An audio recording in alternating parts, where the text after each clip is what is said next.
नागपुर के साइंटिफिक सभागृह में कलांगन फाउंडेशन ऑफ आर्ट की ओर से आयोजित अर्क शास्त्रीय नृत्य महोत्सव के तीसरे संस्करण ने दर्शकों को मंत्रमुग्ध कर दिया। इस सांस्कृतिक संध्या में प्रसिद्ध कथक नर्तक गुरु अंशुल भोयर और उनके शिष्यों ने भारतीय शास्त्रीय नृत्य की अद्भुत प्रस्तुति दी, जहां परंपरा और आधुनिकता का सुंदर संगम देखने को मिला। गुरु अंशुल भोयर, जो एक परफॉर्मर, गुरु, कोरियोग्राफर और कलात्मक चिंतक के रूप में जाने जाते हैं, उन्होंने अपनी प्रस्तुति से दर्शकों को भाव विभोर कर दिया। कार्यक्रम में उपस्थित दर्शक तालियों की गड़गड़ाहट से सभागार गूंज उठा। इस अवसर पर नागपुर समय की संवाददाता रिंकू पांतावणे ने गुरु अंशुल भोयर से उनकी कला यात्रा और उपलब्धियों पर विस्तृत चर्चा की। इस अवसर पर शिष्यों से चर्चा कर उनकी प्रतिक्रिया सुनी। आइए देखते हैं क्या कहना है अंशुल भोयर और उनके शिष्यों का। हम मनीष नगर से हम सीखते हैं सर से, और हमने आज झपताल किया।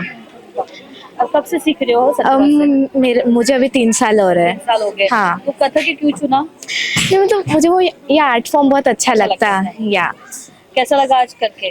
बहुत अच्छा, मीन्स मैं करती आ रही हूँ एंड मुझे बहुत अच्छा लगता है करना स्टेज पे।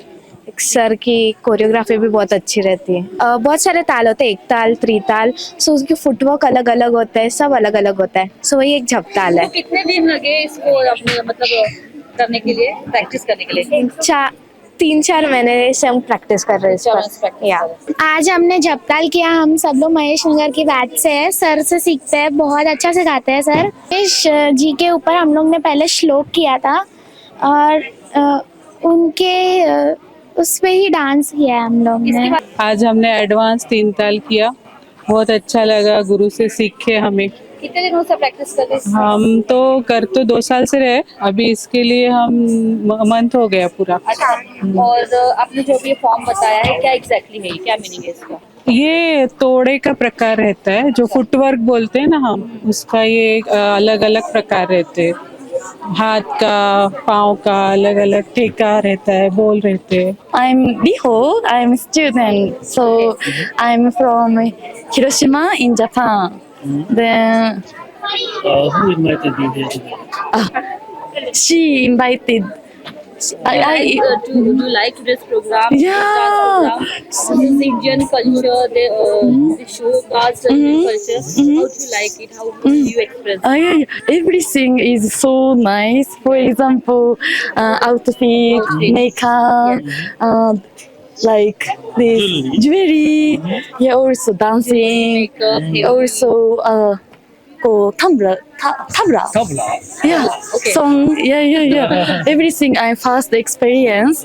So I'm so move hard.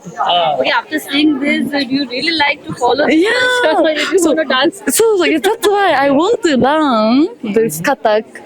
Yeah, from now on. Thank you so much. Thank you so much. Thank you so much. और आज आपने क्या परफॉर्मेंस किया है कथक में? कौन सा फॉर्म किया है? हमने Yes.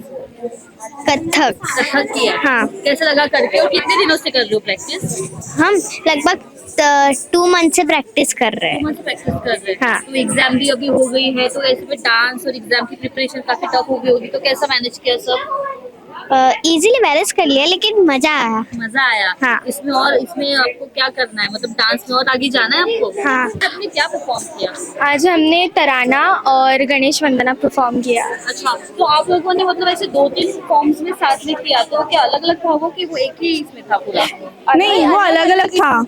अलग अलग इसमें था। हाँ। मतलब जैसे म्यूजिक चेंज होती गई, तो वैसे अलग फॉर्म आपने वहाँ पे दिखाया था। हाँ। क्या था वो मतलब वो गणेश वंदना में ऐसा बताया, जो गणपति है उनकी पूजा करते हैं और उनके बारे में बताया गया, उनके दिखाए गए उनकी मुद्राएं वगैरह सब। अच्छा, तो कथक करके अच्छा लगता है? बहुत अच्छा लगता है। और अंशुल सर के साथ में आप अभी डांस कर रहे हो, तो किस तरह का अनुभव, एक्सपीरियंस आपको रहा है उनके साथ में? बहुत अच्छा, मतलब बहुत सालों से हम लोग, तो बहुत अच्छा लग रहा है। अच्छा, तो इसमें करियर करना चाहते हो आप, मतलब कथक? हाँ।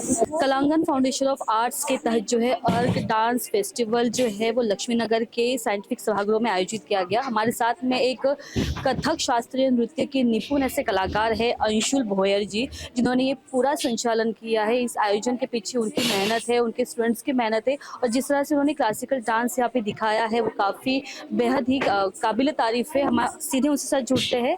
अंशुल जी, आपने जिस तरह का यहाँ पे परफॉर्मेंस दिया है, एक कथक हमारा जो शास्त्रीय नृत्य है, भारतीय शास्त्रीय नृत्य है, और जिस तरह से आपने इसे एक परफॉर्म किया है अपने स्टूडेंट्स के साथ में, काफ़ी बेहद एक देखने में काफ़ी को दिलचस्प लग रहा था और काफ़ी अच्छा लग रहा था, आंखों को सुकून मिल रहा था डांस करते। और अर्क फेस्टिवल, अर्क डांस फेस्टिवल आपने इस बार आयोजन का नाम दिया हुआ है। अर्क का क्या क्या मीनिंग होता है?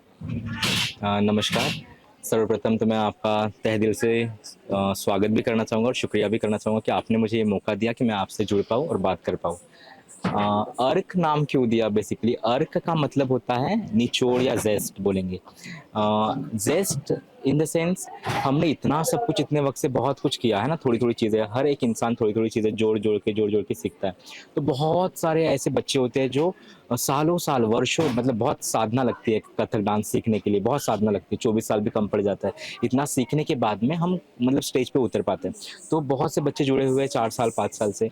तो एट द एंड उन्होंने क्या सीखा, क्या निचोड़ है उनका, अर्क का मतलब ही निचोड़, वो निचोड़ आज आपके सामने था, प्रस्तुत किया गया। जिस तरह से आपने परफॉर्मेंस यहाँ पे दिया है बच्चों के साथ, आपके ग्रुप के साथ भी काफ़ी तारीफें हो रही है आपके बारे में।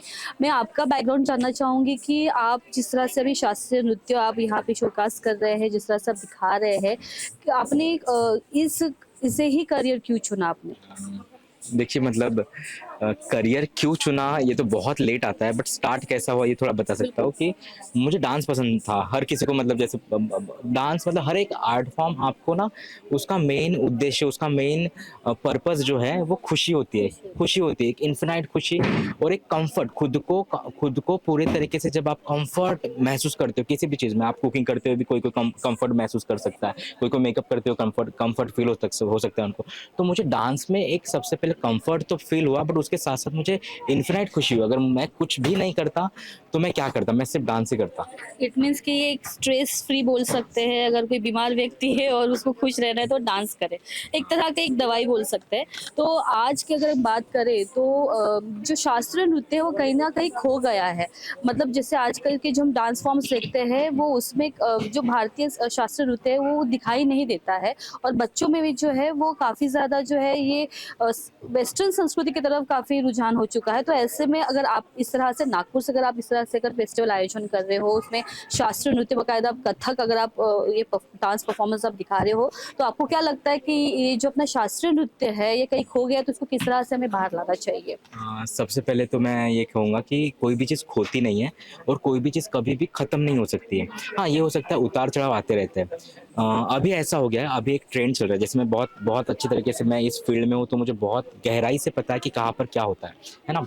तो क्लासिकल सबसे पहले एक ऐसा समंदर है कि उसकी गहराई तक जाने के लिए हम किसी को भी नहीं पता कि गहराई कितनी है। जैसे हमको रियल मतलब वर्ल्ड में अगर हम देखा जाए तो हमको समंदर की गहराई नहीं पता, वैसे क्लासिकल की भी नहीं पता है। But at the same time लोग क्लासिकल से क्यों दूर हो रहे हैं वो बताता हूँ। क्लासिकल से लोग दूर इसलिए हो रहे हैं, कॉम्प्लेक्स है बहुत और टाइम कंज्यूमिंग है सबसे पहले देखा जाए तो। बट लोग क्या ढूंढते हैं, लोग ईजी चीज़ें देखते हैं। सबसे पहली चीज़ वेस्टर्न, जो आपको क्षणिक आनंद देगा बट आपको पूरी तरीके से मतलब आपको भुला नहीं देता है सब कुछ। आप कहीं पे तब भी हो, आपको पता है। बट जब आप क्लासिकल की ब्यूटी में आते हो, क्लासिकल के ग्रेस में, इट्स कॉम्प्लेक्स, बट जब धीरे धीरे उसके राग में, उसके ताल में खोते हो, और उसको खोने के लिए भी एक पर्टिकुलर मतलब एक अच्छा वक्त लगता है। तो खोना, तो उसके लिए भी मुझे ऐसा लग रहा है कि जैसे आपने पूछा कि दूर क्यों हो रहे हैं, दूर होने का रीजन ही ये है कि उतना वक्त देने के लिए रेडी नहीं है। समर्पण का भाव जो है वो समर्पण का भाव आजकल जो है कम दिखाई दे रहा है, तो वही आप कोशिश कर रहे हो कि मतलब इस तरह से आप दिखा सको। तो ऐसे में आपके बारे में सुना आपने, काफ़ी अच्छी जगह पे आपने परफॉर्मेंस दिए हुए हैं, अपने उपराष्ट्रपति के सामने आपने परफॉर्म किया हुआ है, काफ़ी अच्छे तरीके से आपने मतलब नागपुर का नाम है आपने काफ़ी अच्छे से रोशन किया हुआ है। एक चमकता सितारा हम आपको कह सकते हैं कि शास्त्रीय नृत्य में आप कर रहे हो। मेरा ये जानना है कि भरतनाट्यम में जैसे 3 प्रकार के राग होते हैं, तो क्या कथक में भी कोई ऐसे ही फॉर्म्स होते हैं क्या? हर एक क्लासिकल डांस, सबसे पहले तो क्लासिकल क्यों कहा जाता है, क्लासिकल डांस फॉर्म को क्लासिकल इसलिए कहा जाता है, जैसा इंडिया है, इंडिया को चलाने के लिए हमारे पास एक बुक है कॉन्स्टिट्यूशन जिसे हम करते हैं, उसी रूल्स एंड रेगुलेशंस पर वो होता है। तो क्लासिकल क्यों क्लासिकल है, क्लासिकल इसलिए क्लासिकल है, पंचम वेद मतलब 4 वेद पर आधारित 5वां वेद बना गया है, उसको बोला जाता है उस पंचम वेद का नाम है नाट्यशास्त्र, जिसके रचयिता है भरत मुनि। और भरत मुनि ने पूरे रूल्स दिए। इट्स अ गाइड बुक, मतलब डांस कैसा होगा, स्कल्पचर कैसा होगा, यहाँ पे रखा हुआ स्टेज कितना होना चाहिए, किस साइड पे ही मतलब समय रखी जाएगी, किस साइड पे, तो ये हर एक रूल, तो इसलिए जहाँ पे रूल्स आते हैं वो क्लासिकल है। ये फर्स्ट चीज़। सेकेंड चीज़ आपने जो पूछी थी, आपने आपने सॉरी क्या होता मैंने है, जैसे भरतनाट्यम हाँ में जैसे भरतनाट्यम में राग, यहाँ पे इन्फिनेट राग है, यहाँ पे पुरियाधनश्री पे फर्स्ट चीजें हुई, झपताल जो ताल था उसके साथ भिन्न षडज हुआ है, तो बहुत सारे मतलब इन्फिनेट राग इन्फिनेट ताल है। बट पॉपुलर जो है, पॉपुलर तीन ताल, झपताल, दादरा, कहरवा, ये रिपीटेड होते रहते हैं, बट इसके अलावा भी बहुत कुछ है। अच्छा, जैसे आपकी बातों से ये झलक रहा है कि आपने अपनी ज़िंदगी जो है इस कथक नृत्य में आपने समर्पित कर दी है। तो ये जो कारवां है, ये कारवां की अभी बस शुरुआत हुई है या आगे ये जो कारवां है वो चलते जाने वाला है और स्टूडेंट्स के साथ में? तो आप क्लासेस भी लेते हो, तो क्लासेस में बाकायदा आप कथक ही पूरा सिखाते हो, ट्रेन करते हो? मैं बताना चाहूँगा कि मैं कथक एक्सपोनेंट हूँ। इसका कारवां शुरू हुआ है, शुरू बहुत पहले हुआ था, 24 ईयर कथक सीखे, 6 साल दिल्ली में परफॉर्म किया और बहुत बड़े रेpertoire में परफॉर्म किया, बहुत सारी चीज़ें की। और एट द सेम टाइम अभी जब मैं मतलब सोचा नहीं था कि मुझे नागपुर में आना है, कोविड के टाइम पीरियड पे मैं नागपुर में शिफ्ट हुआ और अभी मैंने सिखाना शुरू किया। तो मुझे सिखाना बहुत पसंद है और मुझे ऐसा लग रहा है कि teaching is the best way of learning. तो मैं जब सिखा रहा हूँ तब मैं बहुत कुछ चीज़ें मुझे खुल रही है, मतलब जैसे एक लोटस के पेटल्स होते हैं, वन बाय वन खुलते जाते हैं, तो जो हमने सीखते हुए नहीं सीखा वो हम सिखाते हुए सिखा रहे हैं। तो कोशिश है कि सिखाऊं। बिल्कुल, आपको बहुत-बहुत शुभकामनाएँ कि आप अपनी जो कलांगन फाउंडेशन ऑफ आर्ट्स के तहत आप जिस तरह से आप फेस्टिवल आयोजन कर रहे हो और अपने स्टूडेंट्स को आप एक मंच दे रहे हो और डांस परफॉर्मेंस आप उनको दिखा रहे हो, काफ़ी एक उल्लेखनीय बात है और काफ़ी अच्छी बात है। इस तरह से आप अपनी जो है इस शास्त्रीय नृत्य पे आप अपने ऐसे कदम बढ़ाते जाइए। आपके बहुत थैंक यू। तो ये थे हमारे साथ में अंशुल भोयर, जो कलांगन फाउंडेशन ऑफ आर्ट्स के तहत जो है इन्होंने आज का आयोजन किया गया था, अर्क डांस फेस्टिवल का आयोजन इन्होंने किया गया था और इनके जो तहत जो स्टूडेंट्स थे उन्होंने भी काफ़ी अच्छे से यहाँ पे डांस की प्रस्तुति दी है। मैं यहाँ पे उपस्थित सारे जो श्रोतागण हैं उनको ये काफ़ी अच्छा लगा। आप देख रहे हैं नागपुर से, मैं कैमरा पर्सन रोशन वानखड़े के साथ रिंकू पांतावने, नागपुर।